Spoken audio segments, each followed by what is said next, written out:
Despite being used by some of the greatest minds in Pokemon, the rock type generally doesn't get much love. Why is that? Well, of the 18 types that exist in Pokemon, on average, rock is both the slowest and boasts the equal largest number of weaknesses. As such, rock Pokemon can generally be easily exploited, hence why they're often relegated to early game gyms. So I wondered, if I built a rock type team of my own, how would they fare under hardcore rules? Would I develop a newfound appreciation of rock types? In a challenge where survivability is key, could they endure it, or would they be crushed and turn to dust? Here's how I went.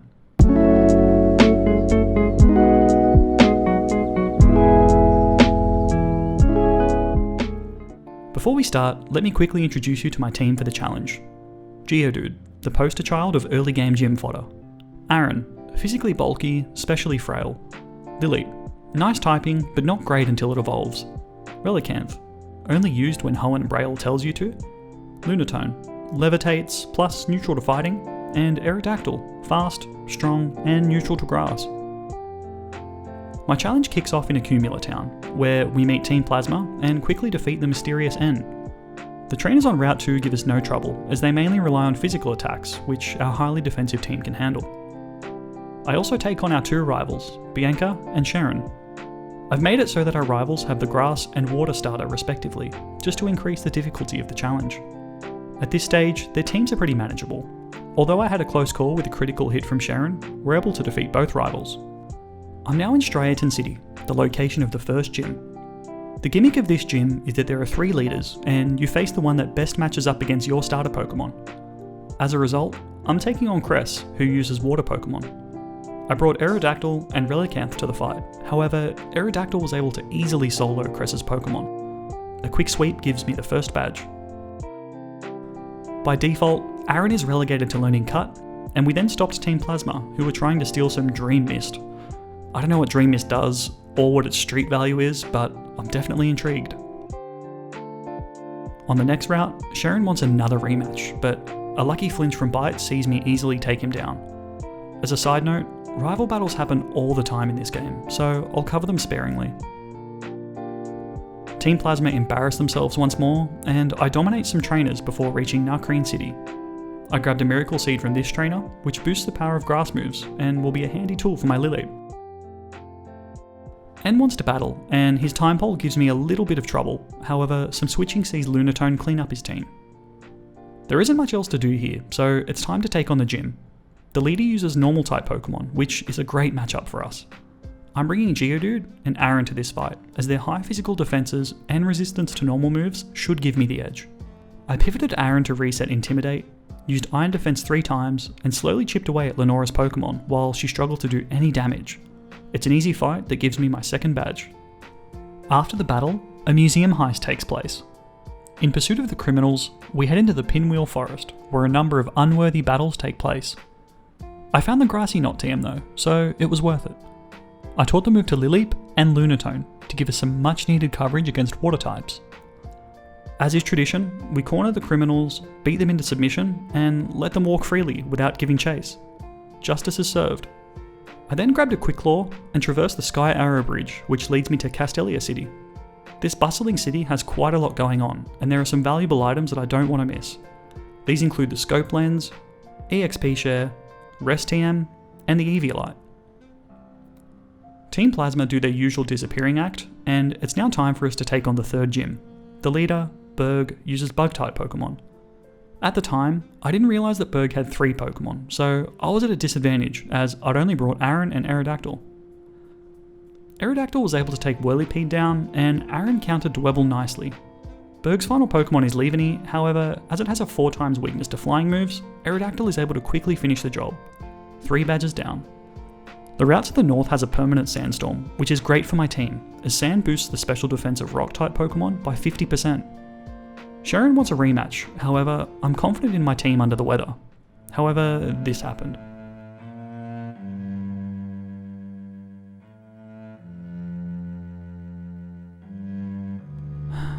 The dreaded pursuit. It caught me off guard, and I felt like I couldn't leave Relicanth in, as its health was so low, and it was asleep. Poor Relicanth was trapped, and sadly fell. Our first victim. I avenged Relicanth and proceeded onward through the sandy terrain. I picked up the dig and rock TMs here, as well as the black glasses and soft sand held items. These will be some really nice tools for my team. While I was here, I also had a really close call with a Sandile who trapped my Geodude. I was super lucky to survive. My next stop is Nimbasa City. There's a gym here, but I've got more important matters to attend to. Dressing up my Pokemon. Doesn't Geodude look pretty? Bianca and her father have a dispute, and the town's gym leader sees it appropriate to insert herself into the discussion and make her opinion known, all while making sure that we know she's a model. Who does she think she is? Anyway, N takes us on a cute date to the Ferris wheel, where we learn that he's the leader of Team Plasma. Cool. Geodude evolved into Graveler, and it's now time for the next gym. Its leader, Elisa, uses electric Pokemon. I'll be bringing Graveler, Aaron, and Lunatone to the battle. However, I expect Graveler to do most of the heavy lifting, given its immunity to electric attacks. Her Emolga struggled to damage Graveler, and Zebra Striker fell to a single magnitude. The battle was quick, clean, and gives me a 4th badge. On the next route, I defeated Sharon without too much trouble, and crossed the huge drawbridge before reaching Driftvale City. Team Plasma are up to no good again, so naturally, it's our job to put a stop to it. I found the Scald TM, which is really great, or it would be if I had a water Pokemon to learn it. I stumbled across Team Plasma having a big group cuddle, and after a few battles, we've saved the day and pick up the Nevermelt Ice for our troubles.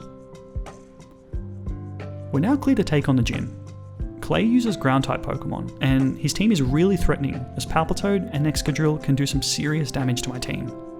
I decided to bring Lileep, Lunatone, and Graveler. My strategy was to lead with Lileep, who can handle Krokorok with Grass Knot. Lileep also does huge damage to Palpitoad before switching into Lunatone, who finishes the job. My team has limited ways to deal with Excadrill, so I had to rely on the high-risk strategy of putting it to sleep with Hypnosis and using Graveler to take it down.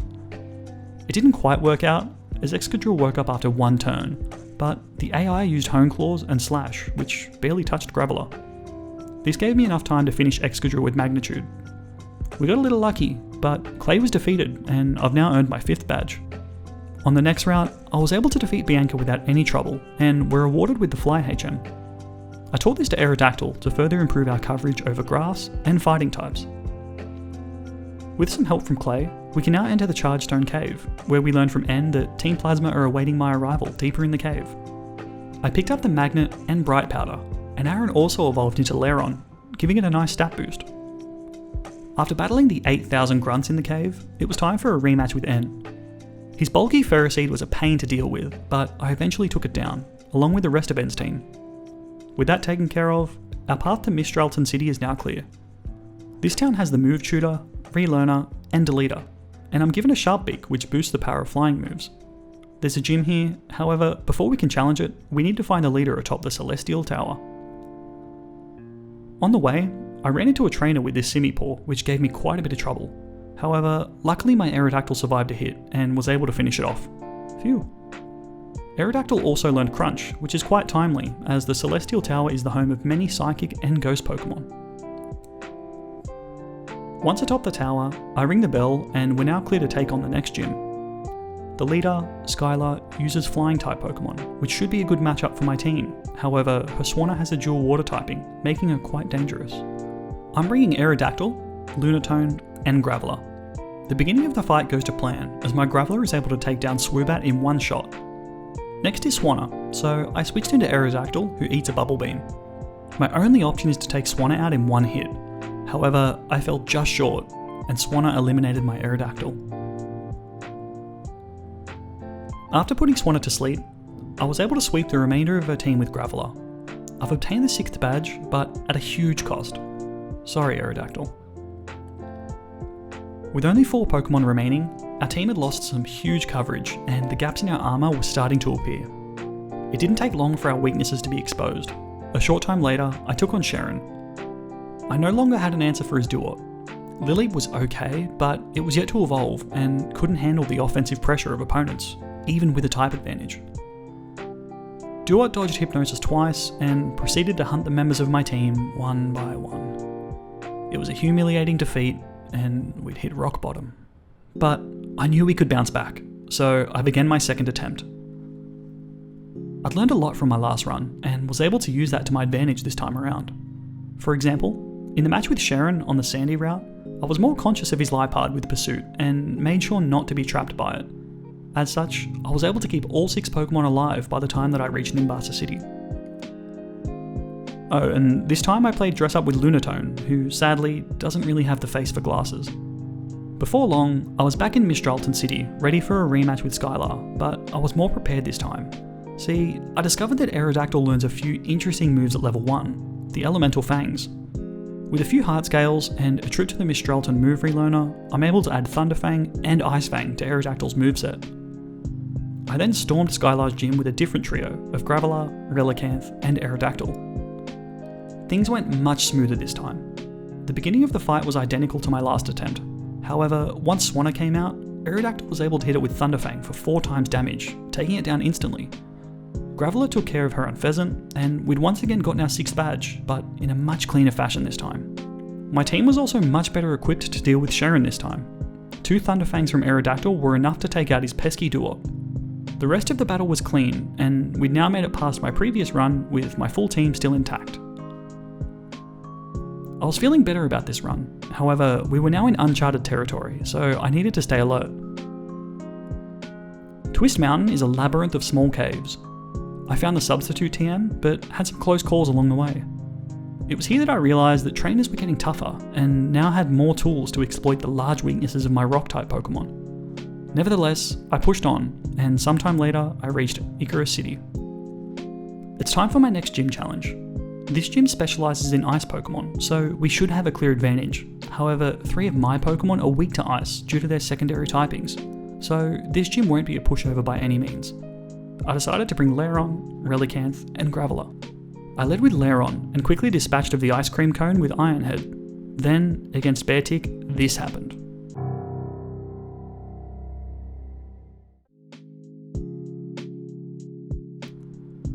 That was so close, and if I'd hit myself in confusion, it would have been the end of Lairon. I quickly switched into Relicanth, who cleaned up the rest of Bryson's team, but wow, that was close. It was a tough fight, but I've earned my 7th badge. Unfortunately, I lost about an hour's worth of footage, but in essence, that hour was mainly me slapping Team Plasma grunts. Seriously, this is what it looked like. Anyway, N has befriended Zekrom and is off to the Pokemon League to defeat the champion. We'll pursue him, but first we need to get our 8th badge. Across the Tube Line Bridge and a brief trip through Route 9 leads us to Opelucid City. Team Plasma give a forgettable TED Talk, and it's time for the final gym. While preparing, my Lairon evolved into Aggron, and Lileep evolved into Cradily. These Pokemon get some huge stat increases, which will be vital in the upcoming battles. The gym leader, Drayden, boasts a formidable team of Dragon-type Pokemon.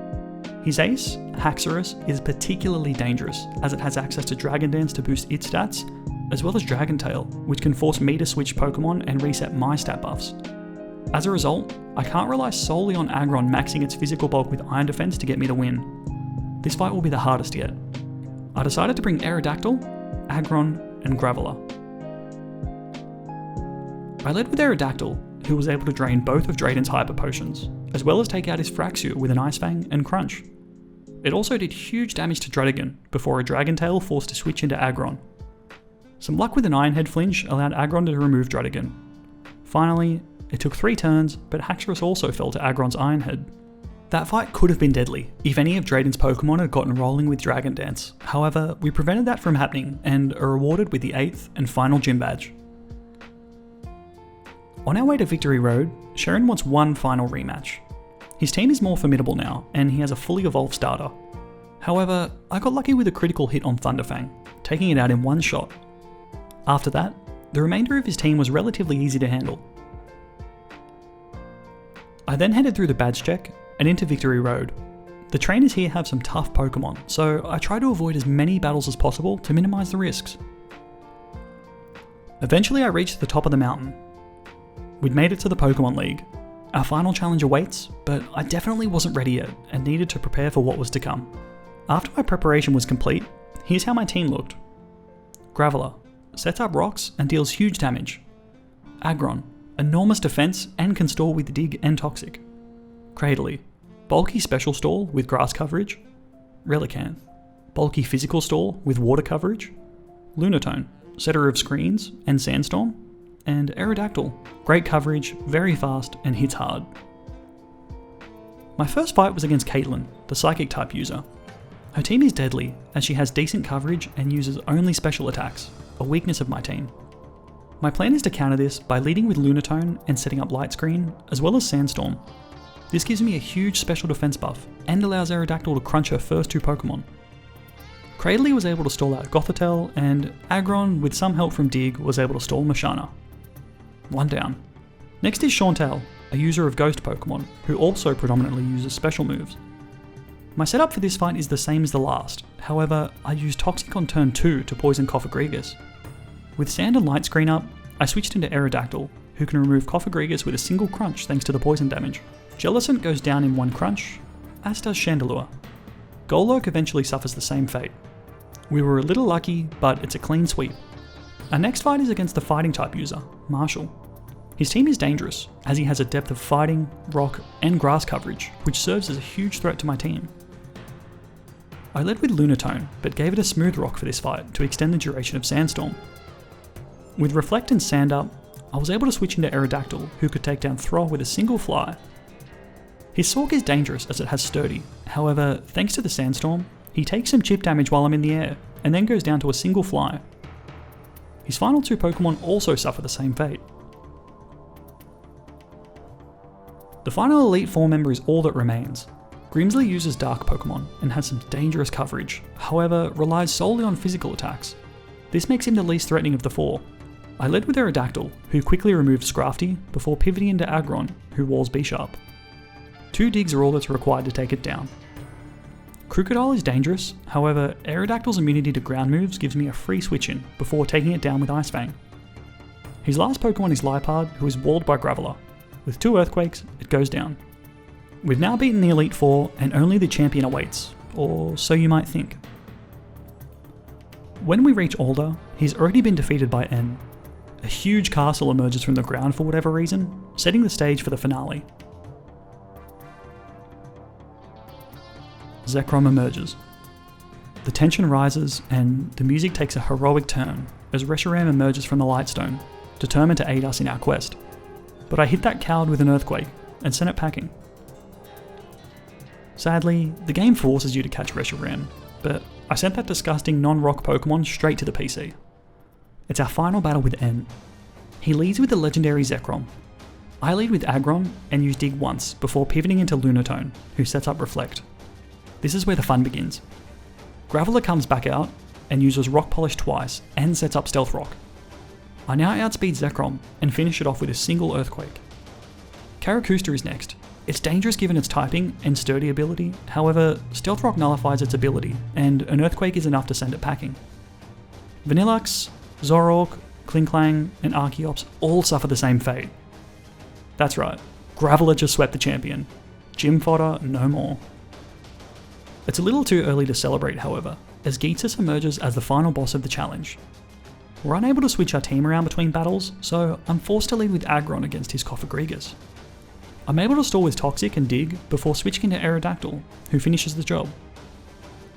B-Sharp is next, however, similar to the Elite Four, Aggron is able to handle it thanks to Dig and some lucky Quick Claw turns. Hydreigon is dangerous as it uses special moves and has coverage against my whole team. I switched into Lunatone, who was luckily able to set up Light Screen and Sandstorm before it finally fell. Rest easy Lunatone, you did an awesome job. My defensive buffs bought Aerodactyl enough time to take care of Hydreigon with 2 Ice Fangs. Seismitoad is dangerous, and I have limited ways left to deal with it.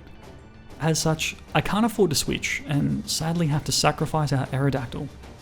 Good night, sweet prince. Cradley is next, and lives a critical hit Earthquake before finishing Seismitoad with a Grass Knot. Bouffalant comes next, and Cradley is just able to survive a hit and set up Toxic. At this point, I'm convinced that I have to sacrifice Cradley, but oh my lord, Cradley landed 4 Protects in a row. The likelihood of that happening is around 1.5%, and it buys enough time for Cradley to completely stall out Bouffalant with Toxic. Cradley did fall soon after to Electros though, but it was an incredible feat regardless. Relicanth was my next Pokemon, and a mix of Toxic, Protect, and the Rocky Helmet was just enough to finish the job. It cost us a few friends, but Geetsis was defeated. We'd conquered the Unova region, but did my rock team really prove themselves? Well, I think they did, but you need to be aware of their weaknesses and play around them. Moves like Light Screen and Sandstorm were vital, and without the secondary type coverage that I had, I doubt we'd have made it this far. I'm really proud of this team, and the way that they were able to rely on each other's strengths to overcome their weaknesses. Maybe the rock type has grown on me. Just a little. Thanks for watching. If you enjoyed the video, consider subscribing. It's free, helps me grow my channel, and ensures that you don't miss out on any future content that I upload. If you have any suggestions for future videos, or feedback for how I could improve my content, let me know below. I'm always looking to improve. Take care, and I'll see you in the next video.